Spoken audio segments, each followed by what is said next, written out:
This time on Poll Hub, are you a Democrat, a Republican, or an independent? That's a question nearly all pollsters ask, but some new results from Gallup don't really add up to us. We'll explain. Then, we've all heard about the Great Resignation, and a new Brookings study seems to back up the notion that, at least for some of us, we're working fewer hours. So, we're talking with the guy who coined the phrase, the Great Resignation, who better, to explore this. Then, as we often do at the end of the show, we're looking back in time, but this time in a very meta way, and I don't mean the Facebook company. Just stick around. We'll explain. And hi, everybody. Welcome to Poll Hub. I'm JD Dapper. I'm Barbara Carvalho. I'm Mary Griffith. And I am Lee Maringoff. We ask, as we noted in the open, we ask, and almost every pollster does, especially if you're doing a political poll, whether somebody identifies themselves as a Democrat, Republican, or an independent. And a recent poll from Gallup purports to show that 49% of Americans now identify as independents. That caught the attention of Axios, which said, wow, look at how many independents there are. But it also caught the attention of pollsters who said, wait a second, 49% of Americans do not identify themselves as independents in any other poll, or at least in the way that we asked the question, and not just us, but many pollsters. What's going on here? Is Gallup misleading here, or are they asking the question and then maybe the reporters are not really understanding what it is that's being shown here in these data? Well, this question has been asked for a very long time. And pollsters ask about people's partisanship in a variety of different ways. We all ask, do you identify or you consider yourself to be with one party or another party or independent? And, as the U.S. is, mostly a two-party system, we ask Democrat and Republican and independent. And when we say identify or consider, we mean this is something that can change. It's not that you're enrolled in a party if you have that opportunity in your state. It's not that you're registered to vote or that you're active in the party. It's just simply, given the choice, which side do you lean? And what Gallup has been finding over time, as they have asked this question, and many other pollsters ask it as well, is that people identifying with a party has really declined, meaning that they don't necessarily want to associate with either the Democrats or the Republicans, but that doesn't mean that they're not partisan.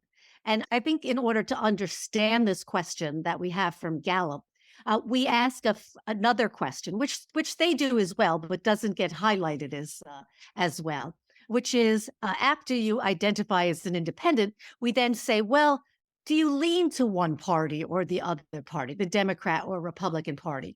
And then what we find is that almost everybody does lean one way or the other. They have a preference. And the people who truly identify as independents, in other words, say, I don't identify with either party, is just a handful. In fact, it's usually less than double digits. So yes, this is a trend that has been occurring, but it doesn't really speak to the polarization and the partisanship that we see that's very real. Yeah, I think this is an interesting topic because it sort of hides some of the realities of what's been really going on in our political system. So let me tell you, I think a few things I don't think this is. So some people say, well, these are all kind of nuanced distinctions. And I think that's more than nuance because it really speaks to behavior. For example, the pure independents tend to be less interested in politics. They don't participate as much. The pure partisans tend to vote in primaries more as opposed to the leaning partisans, the ones who say, well, I'm sort of like, leaning one way or the other. I think the difference between the true independents, the leaning one way or another partisans, and the strong partisans have to do with strong partisans kind of like their party. Independents don't like either party.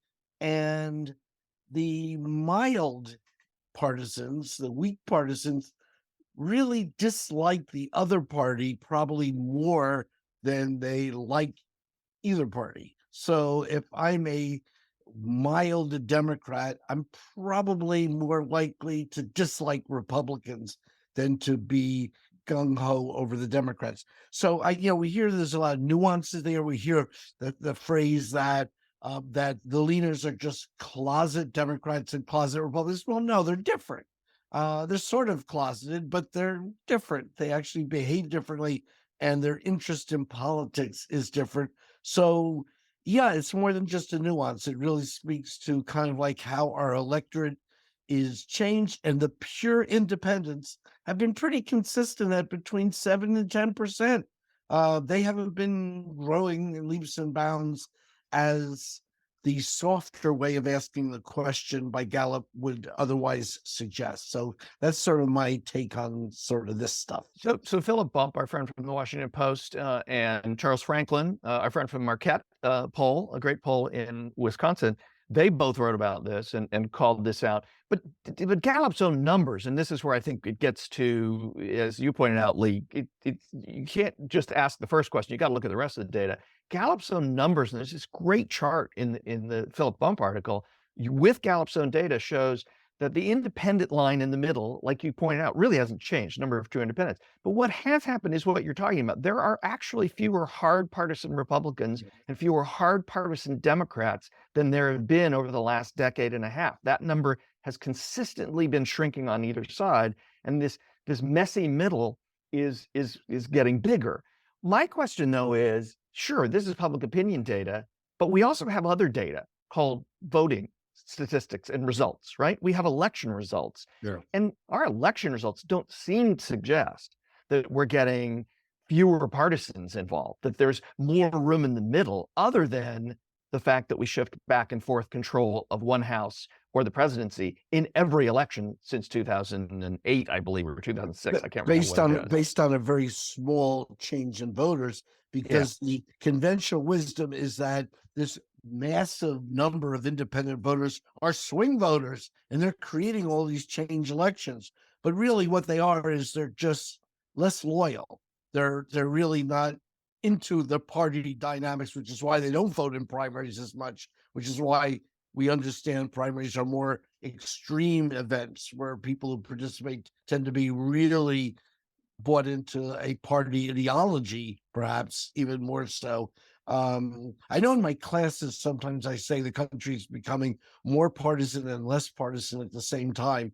And I think that's probably needs a little bit of refining because, well, we're getting more sort of softer partisan, if that makes sense. We're more leaners, but we don't really have a difference in the number of pure independents. And that's a different animal altogether. Does this have any implications for a third party? That's a really good question. And I would say the people who are the pure independents don't necessarily vote for the third party more because they reject the other two parties. So a large group of independent voters does not necessarily mean that we're about to, move in a different direction from our traditional two-party system. But it's a very, very good question because it's one we're going to be hearing more of, I think, as 2024 approaches. And then people are going to say wrongly that, wow, look at all these independents.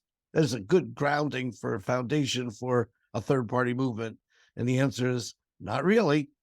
Well, let's turn now to a topic we've spoken a lot about on the podcast, the pandemic. But this week, we're focusing on the pandemic's impact on the workforce in light of a new study out of Brookings. According to that study, Americans are working fewer hours than before the pandemic.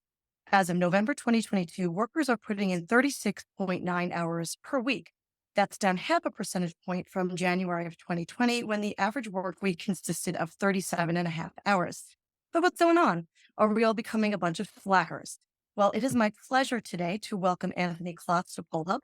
Anthony is Associate Professor of Organizational Behavior at the University College London School of Management, and he is also the individual who coined the term the Great Resignation. Anthony, welcome. Thanks. Well, in addition to the Great Resignation, you have spoken to the concept of quiet quitting. Is this Brookings study just the latest evidence that these two ideas are now the defining factors of today's workforce? So I think the evidence that we're looking at and the report that we just saw does support the notion that there is quiet quitting going on. And I think that's useful because quiet quitting is a term that emanated from TikTok, and we didn't have a lot of evidence that it was actually happening, unlike the number of resignations we've seen over the last couple of years. And so I wouldn't say that this is definitive evidence that the great resignation and quiet quitting are the only things going on in the labor market right now. But I think it does add credence to the notion that during the pandemic and after it, people have sort of rethought their relationship with work, and that's emanating into changes in the way that they approach work in their daily lives. So is this just a question? And I mean, you say there's other factors, but we talk about work-life balance a lot and this reorientation of the work-life balance more towards life and maybe less towards work. That almost seems too simplistic, though, because that's a choice that seems like is a luxury choice for some people in some categories of work. It's not like somebody who's working minimum wage, two jobs to put enough food on the table and to be able to pay for a car to drive their kids to school has a work-life balance, the luxury of work-life balance as something to think about. Is that fair? I think that is fair, and I think these data support that notion to some extent in terms of the what these data show is that the individuals who have stepped back from working from 55 hours a week to 52 hours a week tend to be the higher earners. And so you can imagine that coming out of the pandemic, when people rethought their relationship with work, a number of people probably came to the conclusion that, yes, I want to continue working. It's a valued place in my life. Other individuals may have come to the conclusion that I want to dedicate my time in different ways. I'd like to work less. Whenever we come to that conclusion, we'd like to work less, we then ask, can I do that? Can I do that financially? Can I do that with the work situation that I'm in? And so forth. And so for higher, this is a discussion of privilege to some extent. Higher income individuals, people deeper in their careers, may be in a better position to rebalance their relationship between work and life than individuals who are earlier in their career and still have to build a lot, and individuals who are lower in socioeconomic status. One thing that really struck me from this research is that the average work week of men has declined more so than that of women. Did that surprise you at all? I mean, it surprised me to some extent, but I had heard anecdotally from lots of individuals, men, especially male leaders, who spent more time with their family during the pandemic, and ideas that like maybe I would like to do more of that going forward, even when we get back to the office. And so I didn't have any hard data that was telling me that men might be ready to step back on their working more than women, but I think it completely stands to reason based on those anecdotes. And again, anecdotally speaking, 2019, prior to the pandemic, was a year when we were tackling issues of hustle culture and overwork and the stress associated with that. And, if I had to say the type of culture that was really driving that hustle culture, some of it was more masculine workplaces and that badge of honor when it comes to busyness and how much are you working. And so when we see these individuals who were working 55 hours a week cutting back to 52, I do think it's part of this rethinking and saying, this hustle culture that we were all like racing towards, who really was it benefiting? And again, of course, the irony is these are the individuals who are able to cut back their work, which isn't the case for everyone. Yeah, when getting back to that point about the kind of the luxury of this or the privilege that we have in this, one of the things that comes up, and it came up during the pandemic, when people would say, I'd be in a conversation, and the conversation would come around to, hey, people are not working as much and all this other stuff, and they're feeling like they want more life in their balance. Often people would say, but how do you afford that? I mean, you got to work to make a living. Have the wages, the increase in wages, especially in the U.S. among the lowest quintile, which have come up pretty substantially since the beginning of the pandemic, has that made it a little bit easier for people on the lower end of the economic scale to avail themselves of the opportunity to have a little bit more life in their work-life balance? Yeah, that's a good question. And as a psychologist, one I'm not as well equipped to answer as some economists would be. But from the information that I've seen and the individuals that I've talked to, I just think these rising costs of living concerns have kept pace or outstripped the wage growth that's been going on. And so I definitely don't get a sense that for individuals who are lower in socioeconomic status, they feel like they have more breathing room or downtime or more room for life, personal life in their lives than they did prior to the pandemic or during the pandemic. And I think this report from Dr. Shin and others supports that and showing that lower income, lower earners actually have increased their hours coming out of the pandemic. So showing the inequity that is being caused by this interesting labor situation coming out of the last few years. Do we expect, Anthony, that this trend will continue? Or do you think that this decline will plateau at a certain point? And when do you think that'll happen? Yes.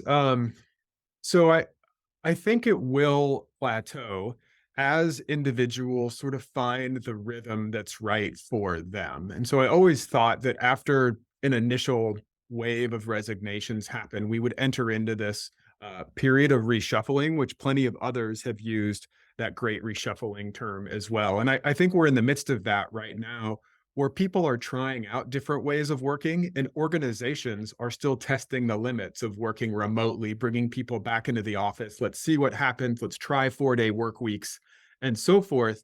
And so I still think we're in a pretty heavy experimentation mode in terms of people figuring out what balance would I like to have between work and life coming out of the last couple of years, and organizations trying to figure that out as well. What's the right setup? What's the right mix? What's the right hybrid situation, or what have you? And so I think this will plateau. I don't think it's a case of people's work ethic has fundamentally changed and it's plummeting and it's going to keep going down. When I speak to audiences of students or executives, and I ask them to talk about how, work has sort of the workplace of work has changed in their lives. Most of them don't talk about work being bad or that they want to work less. I think people want to work. They're just looking for work that allows them to also engage at a high level in the rest of their life. And thankfully, as a result of the last couple of years, work has become flexible that in some cases you can have both more than you could before. And so I think that's what a lot of people are still seeking. Just to come back to this idea of remote work and the next generation of workers. I saw an interview that you did where you talked about how younger workers don't necessarily want to work remotely because of the valuable experience that professionals can gain from that face-to-face interaction. Would you speak a little bit to that? Yeah, and it's always difficult when I suppose, as you know, from polling, it's difficult to speak for an entire group of individuals. But in general, I think there has been this thought that, maybe younger generations don't want to work as hard. Their work ethic is different. They like working remotely and so forth. And again, in my, I suppose, teaching of hundreds of these young individuals, and I ask them, what work arrangements they prefer and so forth. In general, I think there's an appetite for early career professionals to want to work in person. And of course, everybody likes the freedom that remote work provides, but it doesn't necessarily provide the same kind of career development, the same kind of connection with more veteran workers that in-person work provides. And so I think when it comes to employee onboarding, when it comes to employee development, remote and even hybrid work has a long way to go to catch up to the advantages of in-person work. The generation that's entering the workforce and the younger generations in the workforce right now completely realize that, and I think are fairly eager to spend time in person. You, like us, we work with students too. In fact, Athen is our producer of this show, and she's a student. Athen, I'm just curious because I think what Anthony raises is really interesting. You work hybrid with us, although you're here most of the time, but you do have the opportunity to work from home sometimes. You're going to be going into the workforce here very shortly. How do you feel about that? Do you want to be in an office when you get started? Do you want the flexibility? How do you think about that? Yeah, no, I would completely agree. I actually really hate remote work. I feel like sometimes it can be nice because it's flexible, but again, you don't get that like in-person experience. And I think when you're young, that's like kind of all you're looking for is like in-person hands-on to get more skills. And you can't really get the skills that you need from just being remote. There you go. You got a first-person testimonial, Anthony. That's pretty good. Wonderful. Appreciate that. Well, Anthony, thank you so much for being with us. This has been great, great to understand what's going on behind the data that we see from this study. Anthony Klotz, Associate Professor of Organizational Behavior at the University College London School of Management, and I guess what you'll always be known as, no matter what you do, the inventor of the phrase, the Great Resignation. That's not a bad thing to have on your resume forever, right? That's right. That's exactly right. Thank you so much. Turning to another segment today, fun fact time. And what we're looking at is nostalgia, which you have to be of my age to really appreciate. But the question was asked in 2021 by the CBS News, which of the following make you feel the most nostalgic? Music, a place you've been before, food, clothing, or none of these don't answer, et cetera, et cetera. And the number one answer was, I don't think surprising in this, music at 42%. A place you've been before is second at 34%. So there's I think a fairly significant group there. Food at 13, clothing at 6. Obviously much weaker in terms of strumming the nostalgia chord. But where sitteth all you on this question, guys? I am right. I am right with the plurality. Definitely music. I mean, I think, at least for me, I always associate different times, places, and people with music, and I think that as you said, Lee, it definitely strikes the chord. I can't disagree with you, Barb. I completely agree. I'm also with the plurality. When it comes to music, it takes me right back to a place and time. I think they left out something. And this is we have, I will note that we have been using in our fun facts some of these crazy CBS News 60 Minutes Vanity Fair polls now for a couple months, because I think these, I don't know, Barb. I think you're right about the people writing these questions. They are doing something late at night. I don't know what it is, but this one, I'm gonna how do guess. you not put TV shows or movies in here? Oh, okay. It's not what I was gonna. I was yeah. gonna guess. Ah, I was gonna guess like family or class reunions where you go back. no, No, no. now we're like on the Family Feud where you're getting like 2 at the very bottom, and the whole family goes, "Oh, we lost it." No, I mean, I mean, movies I and get the TV buzzer shows. for that. If you see like a rerun pop up of something, and it could be, depends on your age. It could be something like all the way back to like, the Howdy Doody show. It could be Friends. It could be something. It could be Howdy the doody, X-Files. It could be Jay. something really fairly new, depending on your age. But I mean, those are the things. I mean, I love Huh? music, and we're gonna spend a lot of time on music in a future episode. But TV shows and movies to me are the main driver of nostalgia. I don't think the pollsters in this instance were necessarily up late or drinking. I think they were just older, because I'm not I see. sure. I'm not sure that would count as much for folks of a certain age. Yes, I think nostalgia is lost on the youth because it's a little tough to think way back to last week if you're young. However, music No, is but not my. movies, TV. I mean, yeah. How could they not? And How could they not nothing include makes you that? nothing makes you feel older faster. And apologies to all the students we work with that when they say, "Oh gosh, I remember this show or movie," and it was like, "Yeah, that was 5 years ago," and Yeah. they treat it like it's from a childhood memory, because it is from a childhood memory. Yeah, but So that's a case of nostalgia coming back to bite you. I mean, Oh to me, yeah, I remember seeing that on Nick at Night. That hurts. That hurts. Well, And Jay, when you anytime say per- Friends, people- that hit me. You said anytime Friends, people- like, oh yeah, yeah. I think you're Anytime, swaying me, Jay. anytime people refer to old movies, I refer to movies that are in black and white. Those are old movies, where old movies for others can be very much a movie in color, like Dirty Dancing or something like that would be an old movie for some. But here's one, I'll throw one more wrinkle into this. See, I sort of don't change with the times with music. Like the music I liked 30 years ago is sort of the same music. So 30 years. Yeah. yeah, Yeah. music doesn't make me 50 years ago. Music Thank doesn't you. 60 years ago. Music doesn't make me necessarily nostalgic. It's just the kind of music I still like. But to go back in time to a place you've been before a long time ago, That to me, so I'm going to speak for the second highest group, that you go back in a place, an old neighborhood where you haven't been in a long time, something like that.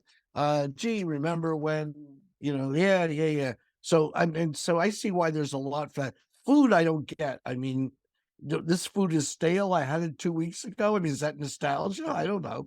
And clothing, yeah, bell bottoms. Oh yeah, I remember the good old days. Yeah, I don't think so. Well, Anyway, nostalgia for clothes doesn't really work because everything comes back every 20 years. So Here's the story of a lovely lady. That'll do it for Poll Hub this week. Poll Hub is produced by the Marist Poll at Marist College in Poughkeepsie, New York. Mary Griffith is our executive producer. Casey Schaff is our production supervisor. The Poll Hub team includes Ethan Hollis and Eve Fisher. if you enjoy Poll Hub, please consider leaving a review. Positive reviews help other listeners like you find us. If you have questions for us, tweet them at us at Marist Poll.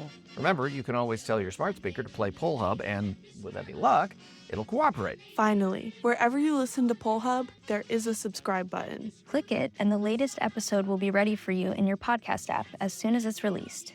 We'll see you next time. The Brady Bunch. The Brady Bunch.